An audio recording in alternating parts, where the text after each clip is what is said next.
नमस्कार दोस्तों, welcome to GK tricks. देखिए फ्रेंड्स, इस वीडियो में हम जो थर्ड ग्रेड भर्ती का 2013 का मुझे एक पेपर मिला है, उसमें जो राजस्थान जीके के क्वेश्चन पूछे गए हैं वो हम इस वीडियो में देखने वाले हैं। देखिए, इस वीडियो से हमें ये भी पता चलेगा कि हमारे कौन कौन से टॉपिक इस भर्ती में राजस्थान जीके के अंतर्गत रह सकते हैं। तो जब भी देखिए डिटेल सिलेबस आए तब तो आपको प्रॉपरली उसके अकॉर्डिंग फॉलो करना है। जब तक डिटेल सिलेबस नहीं आए तब तक आप इन टॉपिक्स को तैयार कर सकते हैं। तो चलिए शुरुआत करते हैं। अगर ये वीडियो आपको हेल्पफुल लगे तो लाइक शेयर जरूर करिएगा और अपने अधिक से अधिक फ्रेंडों को हमारे चैनल के बारे में सजेस्ट जरूर करिएगा। तो देखिए यहाँ पर फर्स्ट क्वेश्चन दे रखा है, सिलिका सैंड मुख्यतः पाई जाती है। तो ये कहाँ पर पाई जाती है? देखिए, सिलिका सैंड जो है ये प्रमुख जयपुर और बूंदी के अंतर्गत पाई जाती हैं। तो आप ये ध्यान रखिएगा। आगे यहाँ पर देखते हैं, गरीब आदमी की गाय हैं। तो देखिए, गरीब आदमी की गाय कहलाती है बकरी। तो आप ये ध्यान रखिएगा। आगे यहाँ पर देखते हैं, शीत ऋतु की वर्षा कहलाती है। तो ये क्या कहलाती है?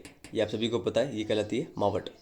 तो देखिए, जो जलवायु से संबंधित जो टॉपिक है वो आपको कंटेस्टली याद होना चाहिए। उसके अंतर्गत जितने भी ऋतु हैं वो आपको पढ़ना है। आगे यहाँ पर देखते हैं, जो प्रसिद्ध मनमोहन मंदिर है ये किस जिले में है? तो राजस्थान के जितने भी इम्पोर्टेंट स्थापत्य कला है, मंदिर है, वो आपको पढ़ने हैं। इसका सही आंसर है करौली। आगे यहाँ पर देखते हैं, नर्मदा परियोजना से पानी मिलता है तो किन जिलों को मिलता है? सही आंसर होगा झालोर और बाड़मेर में। तो इन दोनों जिलों को मिलता है नर्मदा परियोजना से जल। तो आप ये ध्यान रखिएगा। तो राजस्थान के जितने भी प्रमुख परियोजना है वो आप ध्यान रखिएगा। आगे यहाँ पर देखते हैं, महाराणा प्रताप का जन्म कहाँ पे हुआ था? तो देखिए, राणा प्रताप का जन्म हुआ था कुंभलगढ़ के अंतर्गत। आगे देखते हैं यहाँ पर, प्रसिद्ध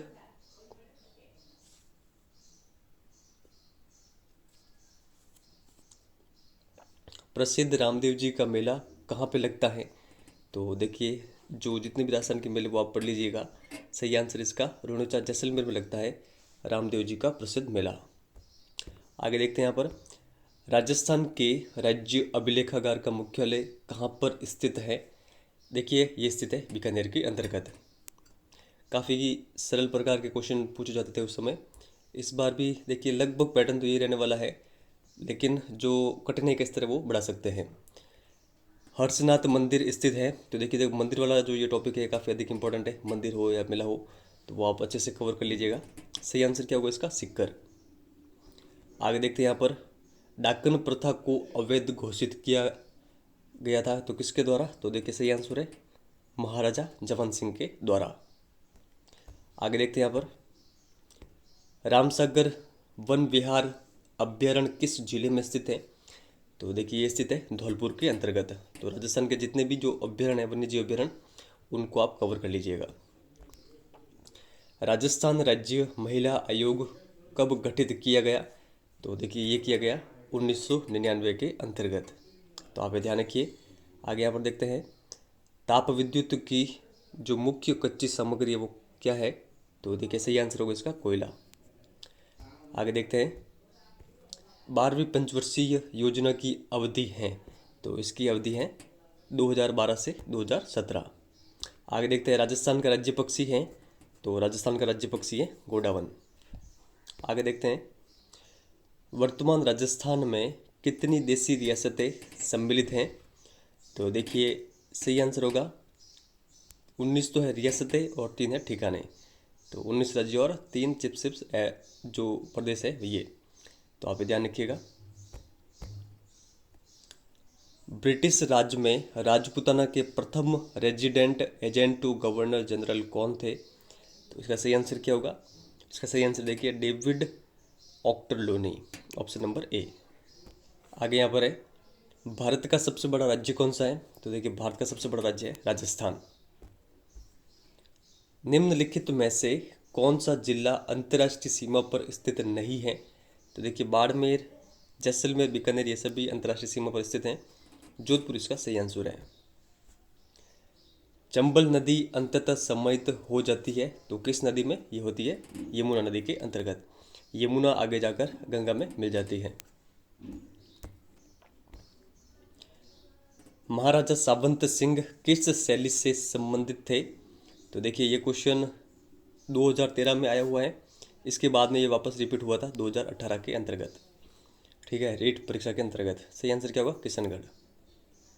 आगे यहाँ पर है, निम्न में से कौन सा राज्य राजस्थान के साथ सबसे छोटी अंतर्राज्यीय सीमा बनाता है? तो ये राज्य कौन सा है? ये राज्य है पंजाब।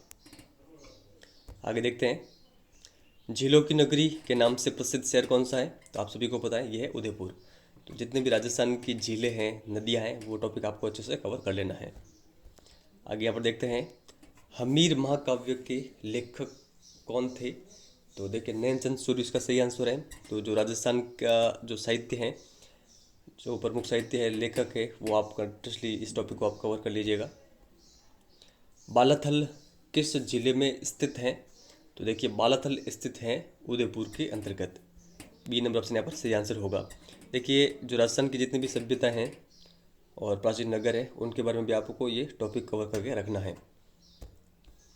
आगे देखते हैं यहाँ पर, महाराणा कुंभा द्वारा लिखित संगीत ग्रंथ कौन सा है? तो ये है संगीत राज। निम्न में से कौन सी नदी मृत नदी के नाम से भी जानी जाती है? तो ये कौन सी नदी है? ये है गग्गर नदी। तो मैंने आपको आगे क्या दिया है, झीलों और नदी वाला टॉपिक आपको कंटिन्यूसली कवर कर लेना है। सरिस्का वन्य जीव अभ्यारण्य किस जिले में स्थित है? देखिए एक ही पेपर के अंतर्गत अभ्यारण्य से संबंधित 2 क्वेश्चन आ गए। तो सरिस्का वन्य जीव अभ्यारण्य कहाँ पर है? अलवर में। महाराणा प्रताप ने 1585 ईस्वी में किस स्थान को मेवाड़ की राजधानी बनाया था? तो ये बनाया था चावंड को। तो देखिए महाराणा प्रताप का भी जो टॉपिक है वो काफ़ी इंपॉर्टेंट है। इस पेपर में 2 क्वेश्चन महाराणा प्रताप से संबंधित आए हैं, तो ये इंपॉर्टेंट है। और देखिए ये प्रश्न हाल ही में शायद जो कंप्यूटर अनुदेशक का पेपर हुआ था, उसमें ये क्वेश्चन रिपीट हुआ था।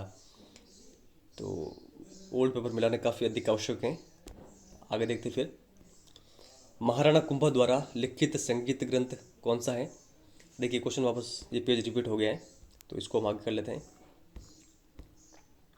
यहाँ पर देखते हैं, मीरा ने अपना अंतिम समय किस स्थान पर बिताया था? तो देखिए इसका सही आंसर होगा द्वारिका के अंतर्गत।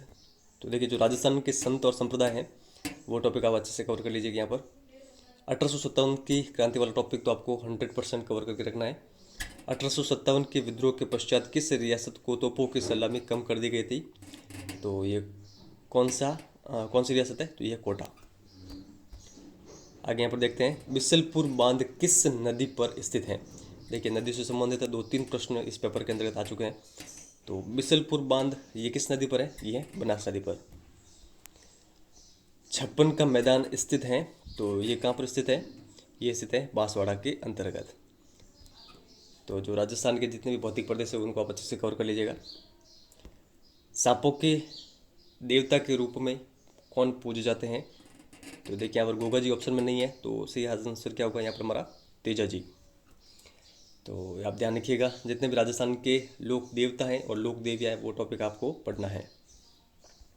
आगे देखते हैं यहाँ पर, संगीत ग्रंथ जो सतसई है, इसके रचयिता कौन है? तो देखिए इसके जो रचयिता हैं बिहारी सतसई के, वो है बिहारी जी। तो ये देखिए यहाँ पर मैं आगे भी आपके ये क्वेश्चन जो प्रमुख ग्रंथ है, रचना है, साहित्य से संबंधित वो है। सेकंड क्वेश्चन इससे संबंधित है। राजस्थान सेवा संघ की स्थापना किसके द्वारा की गई? तो देखिए इसका सही आंसर होगा विजय सिंह प्रतीक के द्वारा। तो आप ध्यान रखिएगा, देखिए राजस्थान के जितने भी प्रमुख व्यक्तित्व हैं उनके बारे में भी आपको सारा मैटर कवर कर लेना है, चाहे विजय सिंह प्रतीक हो, केसी सिंह बारट हो, और भी जितने भी हैं, माणिक्यलाल वर्मा है और कुंवर प्रताप सिंह है, इन सभी के बारे में। जगनिवास किस झील पर स्थित है? देखिए झीलों से संबंधित दूसरा क्वेश्चन है यहाँ पर। तो देखिए ये स्थित है पिछोला झील में।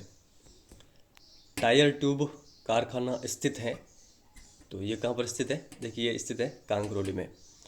तो जितने भी राजस्थान के उद्योग है वो टॉपिक आप पढ़ लीजिएगा। और ये अंतिम प्रश्न है, राजस्थान का कौन सा राजघराना एकलिंग जी के रूप में शिव का उपासक है? तो ये कौन सा राजघराना है? देखिए ये मेवाड़ राजघराना। तो देखिए मेवाड़ का जो जितना भी राजघराना है, इसमें जो भी शासक रहे, चाहे कुंभा हो, महाराणा प्रताप हो, वो आप अच्छे से पढ़ लीजिएगा, क्योंकि देखिए इस पेपर में दो तीन प्रश्न, दो तीन तो क्या, दो तो राणा प्रताप से संबंधित, दो महाराणा कुंभा से संबंधित और एक प्रश्न ये, यानी 5 प्रश्न तो केवल मेवाड़ राजघराने से ही आ गए हैं। तो इन टॉपिक को आप अच्छे से पढ़ लीजिएगा। अगर ये वीडियो आपको हेल्पफुल लगा हो तो लाइक शेयर जरूर करें, और इसी प्रकार का देखिए आपको पेपर देखने को मिलेगा जो 2023 में होने वाली थर्ड ग्रेड के लिए, उसमें तो आप अच्छे से अपनी तैयारी करिए, निश्चिंत ही आप सफलता के भागीदार रहेंगे। इस वीडियो में इतना ही है, धन्यवाद।